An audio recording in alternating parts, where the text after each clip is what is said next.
रामपुर गांव के पास एक बहुत पुरानी गुफा थी। गांव वाले कहते थे, वहां मत जाना, वहां भूत रहता है। सब डरते थे, इसलिए कोई कभी वहां नहीं गया। लेकिन गांव में एक होशियार लड़की रहती थी, सीता। वो बोली, मैं देखूंगी, आखिर गुफा में है क्या। एक दिन वो लालटेन लेकर अंदर गई। ठंडी हवा और अंधेरा था गुफा में। अचानक उसे कोने में एक पुराना बक्सा दिखाई दिया। सीता ने डरते डरते बक्सा खोला और जैसे ही खोला, सोना और हीरे चमक उठे। वो भागकर गांव आई और सबको बताया। गांव वाले गए, देखा तो सब सच था। सब ने सीता की तारीफ की और खजाना आपस में बांट लिया।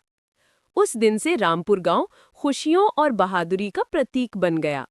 एक बार की बात है, एक बंदर था जो इंसान की तरह चलता और बात करता था।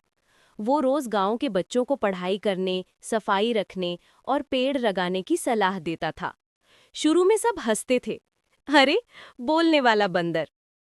लेकिन जब गांव साफ और हरा भरा हो गया, सबने कहा, ये तो हमारा समझदार दोस्त है। बंदर मुस्कुराया और बोला, अगर इंसान बनना है तो अच्छे काम करो। रतनपुर गांव में एक गरीब लड़का हर दिन हनुमान जी के मंदिर में पूजा करता था। गांव वाले उसे देखकर कहते, ये पागल है, हर वक्त मंदिर में रहता है। पर वह मुस्कुराता और पूजा करता रहता। एक दिन वह दूसरे गांव गया। लौटते लौटते रात हो गई। रास्ते में वह फिर मंदिर पहुंचा और बोला, जय हनुमान। अचानक मंदिर में तेज रोशनी फैली और हनुमान जी प्रकट हुए। उन्होंने कहा, बोल बेटा, क्या चाहिए। लड़का बोला, भगवान, मुझे अपने लिए कुछ नहीं चाहिए, बस मेरा परिवार और मेरा गांव हमेशा सुखी रहे। हनुमान जी मुस्कुराए और बोले, तेरी सच्ची भक्ति से मैं प्रसन्न हूँ। तेरे गांव में अब कभी दुख नहीं आएगा। उस दिन से रतनपुर गांव में शांति और खुशहाली छा गई। एक गांव में एक किसान टमाटर की खेती कर अपना जीवन यापन करता था। हर दिन वो बड़े प्यार से अपनी खेत की देखभाल करता, पानी देता और खरपतवार निकालता था। एक दिन तेज आंधी और तूफान आया। सुबह जब किसान खेत पहुंचा तो देखा एक बहुत बड़ा पेड़ उसके टमाटर के खेत पर गिर गया था। सारे पौधे दब गए थे और किसान बहुत दुखी हुआ। वो बैठकर सोचने लगा, अब मेरा सारा परिश्रम बेकार चला गया। फिर उसने हिम्मत नहीं हारी। कुल्हाड़ी लेकर उसने धीरे धीरे पेड़ को काटा और खेत साफ किया। कुछ दिनों बाद उसने देखा कि जहाँ पेड़ गिरा था, वहाँ की मिट्टी और भी उपजाऊ हो गई थी। वहाँ के टमाटर पहले से ज्यादा लाल, मीठे और रसीले उगने लगे। किसान मुस्कुराया और बोला, मुसीबत कभी कभी वरदान बनकर भी आती है। एक लड़का हर रोज नदी में नहाने जाता था। एक दिन अचानक उसे पानी में सुनहरे रंग का एक केकड़ा मिला। वो हैरान होकर उसे पकड़ लाया और अपने घर ले आया। घर के लोगों ने जब उस केकड़े को देखा तो सब अचंभे में पड़ गए। केकड़ा चमक रहा था, जैसे उसमें कोई जादू हो। रात को जब सब सो गए, तभी वो केकड़ा बोलने लगा, मुझे इस नदी की रानी ने श्राप दिया था, अगर कोई मुझे सच्चे दिल से बचाएगा तो मैं उसे खुशियां दूंगा।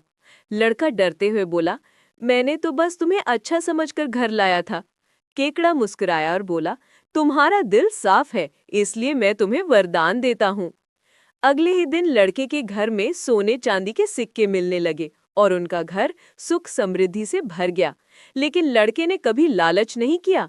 वो रोज नदी जाता और वहां की मछलियों को खाना खिलाता। एक गांव में दादाजी के आंगन में एक सेब का पेड़ था, लेकिन उस पेड़ पर बहुत कम सेब लगते थे।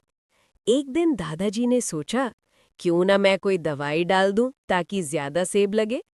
उन्होंने पेड़ पर एक जादुई दवाई छिड़क दी। अगले ही दिन पेड़ पर ढेर सारे सेब लग गए। दादाजी ने वो सेब बाजार में बेच दिए और अमीर बन गए। लेकिन जल्द ही मुसीबत आ गई। सेब रुकने का नाम ही नहीं ले रहे थे। पूरा गांव सेबों से भर गया। फिर दादाजी ने एक और दवाई डाली, जो सेब उगना रोक दे। कुछ ही दिनों में पेड़ पहले जैसा हो गया। एक नदी में एक सुनहरी मछली और एक लाल मछली रहती थीं। दोनों बहुत अच्छी दोस्त थीं और रोज साथ खेलती थी। एक दिन खेलते खेलते वे बहुत दूर निकल गईं। जब सूरज ढलने लगा तो उन्हें एहसास हुआ, अरे हम तो रास्ता भूल गए। ओहो! दोनों डरकर रोने लगे। तभी एक बूढ़ा कछुआ वहां से गुजरा। उसने कहा, मत डरो, मैं तुम्हें घर पहुंचा दूंगा। कछुए ने धीरे धीरे उन्हें रास्ता दिखाया और दोनों सुरक्षित घर पहुंच गई। उन्होंने कहा, धन्यवाद कछुआ अंकल, अब हम कभी इतनी दूर नहीं जाएंगे।